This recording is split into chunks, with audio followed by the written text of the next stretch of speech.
আল্লাহু আকবার। আল্লাহ তাআলা বলতেছেন ইয়ামহাকুল্লাহুর রিবা, আরবিতে রিবা শব্দের অর্থ সুদ। কি বলেন? সুদ। ওয়ায়ুরবিস সাদাকাত, আমি আল্লাহ তাআলা সুদকে নিশ্চিহ্ন করে দিয়েছি, হারাম করে দিয়েছি। ওয়ায়ুরবিস সাদাকাত, আমি দান সদকাকে বৈধ করে দিয়েছি। কিন্তু আমরা উল্টাটা করে দান সদকাকে অবৈধ করে ঢাকে রাখার চেষ্টা করতেছি, আর সুদটাকে আমরা চিহ্ন দিয়ে দিয়েছি। কথা বলুন ঠিক কিনা? মনে করতেছি সুদই হালাল। আজকে দেখেন প্রত্যেকটা ঘরে ঘরে সুদ ঢুকে গিয়েছে, প্রত্যেকটা ঘরে ঘরে এনজিও এই কিস্তির একটা হিসাব ঢুকে গিয়েছে, প্রত্যেকটা ঘরে ঘরে 50,000 30,000 টাকা লোনের ভিতরে আছে। আপনাদের ঘরে মনে নাই, আপনাদের গাইবান্ধাতে মনে হয় নাই, আমাদের নওগাঁতে আছে নাই মনে হয় না? এক একটা মেয়ে মানুষ মোটরসাইকেল নিয়ে সাইকেল নিয়ে কিস্তি নিয়ে আসে, বেটা না বেটি দূরের থেকে দেখলে তো চিনাই যায় না। কথাটা বোঝেন নাই? আয়সা বলতেছে যে কিস্তি আনো। এখন যারা কিস্তি উঠাইছে এরা তো কিস্তি দেওয়ার ভয়ে টাকা নাই পয়সা নাই, পালায় বেড়াচ্ছে। বোঝেন নাই? বলতেছে বাড়িওয়ালা কোথায়? বলতেছে কিস্তির টাকা নাই, পালিয়ে গিয়েছে। কয়দিন দাঁড়াবে? যেই দিন দিতে পারবে না সেই দিন ঘরের টিন খুলে নিয়ে চলে যাব। তো আপনি এমন মরণ কামড়ের ভিতরে পড়লেন যে মরণ কামড়টা আপনাকে ঘরের টিন পর্যন্ত সে কি করে না, ছাড় দেয় না। এটার ভিতর ঢোকার তো কোনো দরকার নাই। এক জামানা থা হাম গালিব থা और কাফের মাগলুব থা। এক জামানা ছিল, এমন একটা সময় ছিল যে সময়ে আমরা মুসলমান ছিলাম গলেব, অর্থাৎ সিংহ। মুসলমান শাসন করতো এই পুরো পৃথিবী। কথাটা বোঝেন নাই? আর এখন কি হয়েছে? এখন আমরা হয়ে গেছি গলেব, তারা হয়ে গেছে কি ইহুদিরা আজকে দুনিয়া শাসন করতেছে। একটা সময় ছিল মুসলমান দুনিয়া শাসন করতো, পৃথিবী শাসন করেছে, আর এখন ইহুদিরা শাসন করতেছে, মুসলমান চাইয়া চাইয়া দেখতেছে। কথা বলেন না কেন? হ্যাঁ, আজকে দেখেন ইসরায়েল প্রত্যেকটা মুসলিম রাষ্ট্রে কি করতেছে? মিসাইল মারতেছে।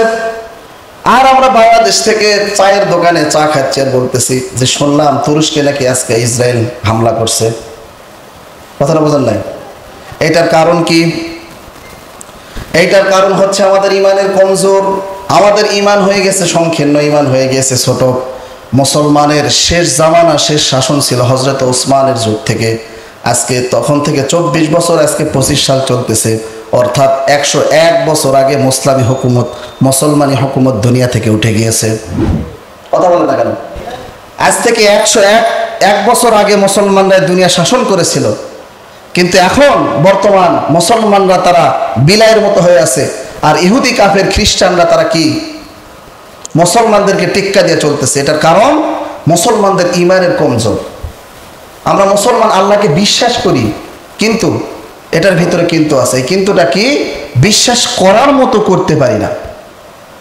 আপনি একটা জিনিস দেখেন, গত জুমায় আমি বলছিলাম যে সাহাবাদের যখন তারা যখন অসুস্থ হতো, কোরআনের ভিতরে 6টা আয়াত আছে শিফায় আয়াত। এই 6টা আয়াত পরে তারা পানিতে ফু দিয়ে সেই পানি পান করলে অসুস্থতা ভালো হয়ে যেত। আর আপনি অসুস্থ হওয়ার পরে কেন মেডিকেলে যাওয়া লাগে? বলেন? আমাদের ঈমান কম, আমাদের বিশ্বাস কম। আর এই জন্য আল্লাহ তাআলা বলতেছেন ফাকুলতু ইস্তাগফিরু রাব্বাকুম ইন্নাহু কানা গফফারা ইউরসিলিস সামাআ আলাইকুম মিদরারা ওয়া ইমদিদকুম বিআমওয়ালিন ওয়া বানিনা ওয়া ইয়াজআল লাকুম জান্নাতিন ওয়া ইয়াজআল লাকুম আনহারা। আল্লাহ রাব্বুল আলামিন বলতেছেন তোমরা গুনাহ করেছো, কোনো সমস্যা নেই, আমি আল্লাহ তাআলার কাছে ফিরে আসো। তোমরা জুলুম করেছো নিজেদের প্রতি, কোনো সমস্যা নেই, আমার রাস্তায় ফিরে আসো, আমি আল্লাহ তোমাদেরকে মাফ করে দেব। দেখেন প্রিয় ভাইরা আমার, আমাদের মতো মানুষ ছিলেন কিন্তু সাহাবারা, আমাদের মতো মানুষ ছিলেন নবী রাসূলরা, আমাদের মতো মানুষ ছিল তাবেঈনরা, আমাদের মতো মানুষ ছিল বড় বড় পীর আউলিয়ারা। তারা কিন্তু জীবনে গুনাহ করেছে, আল্লাহ তাআলার কাছে ক্ষমা চেয়েছেন, আমার আল্লাহ মাফ করে দিয়েছেন। কথা বলুন ঠিক কিনা? ছোট্ট একটা উদাহরণ টানলে বুঝতে পারবেন।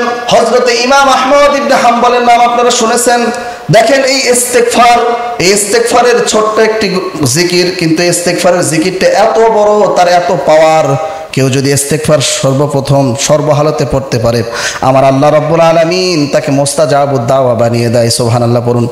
এটা বলে আমি শেষ করে দিব, একটু দেখেন খেয়াল করে। ইমাম আহমদ ইবনে হাম্বল রহমতুল্লাহি আলাইহি তিনি ওই জামানার চারজন আলেমের মতো, চারজন ইমামের মতো তিনিও একজন ইমাম ছিলেন, মুহাক্কিক আলেম। তিনি তার জীবনের শেষ দশায় তিনি হাদিস কানেক্ট করার জন্য বাহিরে যাইতেন, হাদিস লেখার জন্য বাহিরে যাইতেন। তিনি একবার ইরাক থেকে সৌদিতে যাওয়ার জন্য রওনা হলেন। সৌদিতে গেলেন, সৌদির মরুভূমির এত গরম বালি, তিনি খালি পায়ে হাঁটতে পারলেন না, জুতা পায়ে দিয়ে হাঁটলেন। হাঁটতে হাঁটতে হাঁটতে হাঁটতে সন্ধ্যা লেগে গেল রোজা অবস্থায়। ঘটনাটা খেয়াল করে একটু শোনেন, চোখ দিয়ে পানি বের হয়ে যাবে। রোজা অবস্থায় তিনি মরুভূমিতে হাঁটতেছেন, ক্ষুধার যন্ত্রণা, রোজা। তিনি আল্লাহ তাআলার কাছে বলতেছেন, আল্লাহ আপনি আমাকে এমন একটি ইমানি শক্তি দান, এই ইমানি শক্তি দিয়ে যেন আমি এই দুনিয়াটা জয় করতে পারি। পড়ুন সুবহানাল্লাহ। প্রিয় ভাইয়েরা আমার, তিনি চলে গেলেন। যাইতে যাইতে হঠাৎ করে সন্ধ্যা লেগে গেল। সামনে দেখে একটা মসজিদ, ওই মসজিদে গিয়ে ওযু করে তিনি ইফতারে একটি পানি খাইলেন। খাওয়ার মতো কিচ্ছু নাই ব্যাগে। দেখেন, ব্যাগে খাওয়ার মতো কিচ্ছু নাই। তাদের ইমান কি, কত শক্ত ইমান, কত মজবুত ইমান। আর আমাদের ঘরে খাবারের অভাব নাই, ইমান কিন্তু একদম পাক্কা। বলেন, ঘরে খাবারের অভাব নাই কিন্তু আমাদের ইমান পাক্কা। বুঝেন নাই? আমরা ঠিক মতো খাইতেছি, ঠিক মতো বেড়াইতেছি, কিন্তু আমাদের ইমান পাকা। তা আপনারা কথা বলেন না কেন? পাকা ইমান, কাঁচা। ইমাম আহমদ ইবনে হাম্বল তিনি মসজিদে যখন গেলেন, মাগরিবের নামাজ পড়ে ওখানে রেস্ট করলেন, এশার নামাজ পড়ে ওখানে একটু বারান্দায় শুইতে চাইলেন। তৎকালীন সময় মসজিদের প্রত্যেকটা বারান্দাতে গার্ড থাকতো মসজিদ পাহারা দেওয়ার জন্য। এই গার্ড তাকে ডাক দিয়ে বললেন, তিনি তো আর চিনে না এটা জিনিস, বোঝেন নাই? তিনি চিনে যে এটা ইমাম আহমদ ইবনে হাম্বল। বলতেছে, হুজুর আপনি কি করতেছেন? তো ভাই রাতটা একটু বিতায় দিতে চাই এখান থেকে, রাতটা ঘুমিয়ে সকালে উঠে আমি ফজরের নামাজ পড়ে চলে যাব। বলতেছে, না না হুজুর, আপনি জানেন না মসজিদে ঘুমানো জায়েজ নাই, বোঝেন নাই? তো বলতে, আমি ঘুমাবো না, আমি নামাজ ইবাদত করে কাটিয়ে দেব। বলতেছে, না আপনাকে থাকতে দেওয়া যাবে না, অন্য কোথাও দেখেন। তিনি তার গাড়িটি বুসকা নিয়ে রাস্তার দিকে রওনা হলেন। তখন দেখলেন যে ছোট্ট একটা বাজার রাস্তার পাশে, ওই বাজারের সমস্ত দোকান বন্ধ হয়ে গিয়েছে। রাত্র বাজে 12টা, বোঝেন নাই? সমস্ত দোকান যখন বন্ধ হয়ে গেছে, ছোট্ট একটি দোকান দেখে বাজারের ভিতরে খোলা।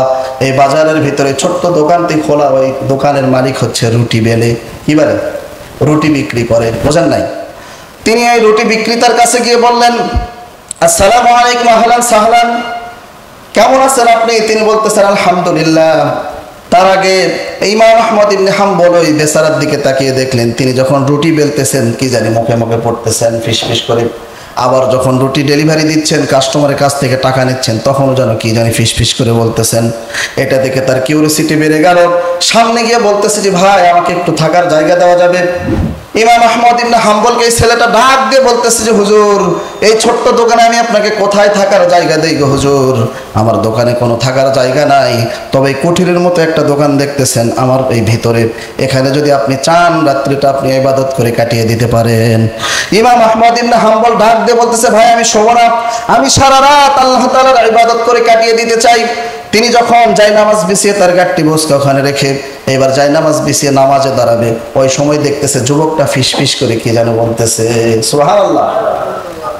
এবার ইমাম আহমদ ইবনে হাম্বল তাকে ডাক দিয়ে বলতেছে, বাবা আমি দূর থেকে খেয়াল করে দেখলাম তুমি মুখে কি যেন ফিসফিস করে বলতেছো, রুটি বেলো কি যেন ফিসফিস করে বেলো, তুমি যখন কাস্টমারের কাছে ডেলিভারি দাও তখন কি জানি বলো, কি এমন বলতেছো গো যুবক, কি এমন বলতেছো? যুবক চোখের পানি ছেড়ে দিয়ে ডাক দিয়ে বলতেছে, হুজুর এখন থেকে আমি এটা পড়ি না, আমার যখন 6 বছর বয়স তখন থেকে আমি আমলটা করি, ছোট্ট একটি আমল। এত বড় একজন মুহাক্কিক আলেম তার সামনে কথাটা বলতেছে। আলেম হুজুর ডাক দিয়ে বলতেছে যে, যুবক কি এমন আমল করো তুমি, আমলটা আমি একটু জানতে চাই। বলতেছে, হুজুর অনেক লম্বা ঘটনা, ছোট্ট করে আমি আপনাকে বলতেছি। আমার যখন 6 মাস বয়স, 6 বছর বয়স, তখন আমার বাবা মা দুনিয়ার মায়া ছেড়ে আমাকে একা ফেলে এতিম করে চলে গিয়েছেন। তখন আমি মানুষের বাড়িতে কাজ করি, কিন্তু আমি আমার আল্লাহকে খোঁজার চেষ্টা করি। আল্লাহকে খুঁজতে গিয়ে আমি একটা দেখলাম যে সর্বপ্রথম কোনো মানুষ যদি তার জীবন দশায় দিনে 3 বার হলেও যদি পড়ে আস্তাগফিরুল্লাহ, আমার আল্লাহ রাব্বুল আলামিন তাকে মুস্তাজাবুদ দাওয়া বানিয়ে দেয়। সুবহানাল্লাহ। হুজুর এই 6 বছর বয়স থেকে আজকে 25 বছর বয়স, আমার কোনোদিন আমি আমল ছাড়ি নাই, অন্তত দিনে 3 বার হলে পড়ি আস্তাগফিরুল্লাহ রাব্বি মিন কুল্লি যামবি ওয়া আতুবু ইলাইহি। হুজুর আমি 3 বার হলে পড়ি, বলতেছে এই যাবত পর্যন্ত তুমি কি পেয়েছো? বলতেছে হুজুর আমি আল্লাহ তাআলার কাছে যেই হালাল দোয়া করেছি আল্লাহ তাআলা সঙ্গে সঙ্গে কবুল করে নিয়েছেন, পড়ুন সুবহানাল্লাহ। কিন্তু আমার অন্তরের ভিতরে একটি খায়েশ, একটি আশা, এই দোয়াটা আল্লাহ তাআলা কবুল করে নাই। বলতেছে কি আশা? বলতেছে হুজুর আমার অন্তরের ভিতরে একটি আশা, সেটা হচ্ছে আমি শুনেছি ইরাকে একজন মুহাক্কিক আলেম থাকে, তার নাম ইমাম আহমদ ইবনে হাম্বল। আমি আল্লাহ তাআলার কাছে সব সময় দোয়া করতাম যে হুজুর আমি যেন আল্লাহ তাআলা কোনোভাবে, যদি আমি তো আর তার কাছে যাইতে পারবো না, আল্লাহ যদি চায় কোনোভাবে যেন তার সাথে আমার একটু সাক্ষাৎ করিয়ে দেয়। এখন বলেন তো তার কাছে কে? হ্যাঁ বলেন।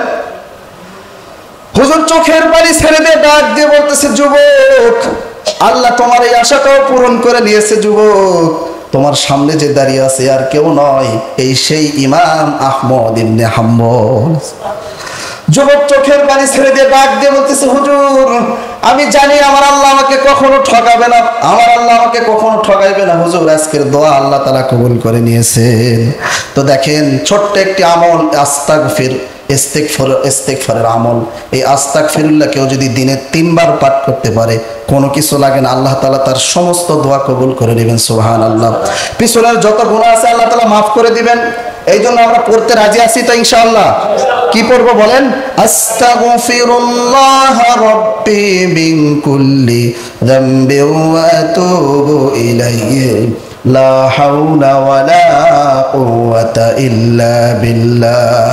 অনুশোচনা করতে, বুঝতে পারছেন?